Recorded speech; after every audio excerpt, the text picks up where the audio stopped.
Hi friends, good morning. இனிமேல் வந்து சமையல் வீடியோ அதெல்லாம் போட போகிறதில்ல ஃப்ரெண்ட்ஸ். எப்போவுமே நம்மளே சமைச்சு நம்மளே சாப்பிட்டு அதனால் என்ன பிரயோஜனம் இருக்குது? அடுத்து உங்களுக்கு கொடுக்குற வீடியோ இனிமேல் போடலாம் ஃப்ரெண்ட்ஸ். இன்றைக்கி வந்து கடையில் வந்து ஒரு ஜாக்கெட்டும் 3 டாப்பும் தைச்ச ஃப்ரெண்ட்ஸ். வருமானம் வந்தது வந்து 1180 ரூபாய். அந்த வருமானத்தை வச்சு அருண்கிட்ட ஒரு நல்ல பழக்க வழக்கத்தை சொல்லிக் கொடுக்கலான்னு சொல்லிட்டு இன்றைக்கி ஆரம்பிச்சிருக்கோம் ஃப்ரெண்ட்ஸ். இதுதான் நான் தைச்ச 3 டாப்பு. நல்லா இருக்கான்னு பாருங்கள்.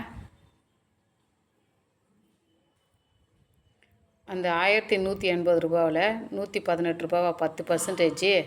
அந்த 10% காசு 120 ரூபாவா கொடுத்து டிஃபன் ஒரு 5 பேருக்கு வாங்கி ஸ்டேஷனில் எடுத்துன்னு போய் அவன் கையால் கொடுக்க வச்சுருக்கோம் ஃப்ரெண்ட்ஸ். இன்றைக்கி டெய்லி இந்த மாதிரி செய்யலான்னு சொல்லிட்டு நாங்கள் முடிவு பண்ணியிருக்கோம். ஆனால் வந்து டெய்லி செய்ய முடியுமான்னு தெரில. ஒரு நாள் செய்ய முடியலனா கூட அந்த காசை மறுநாள்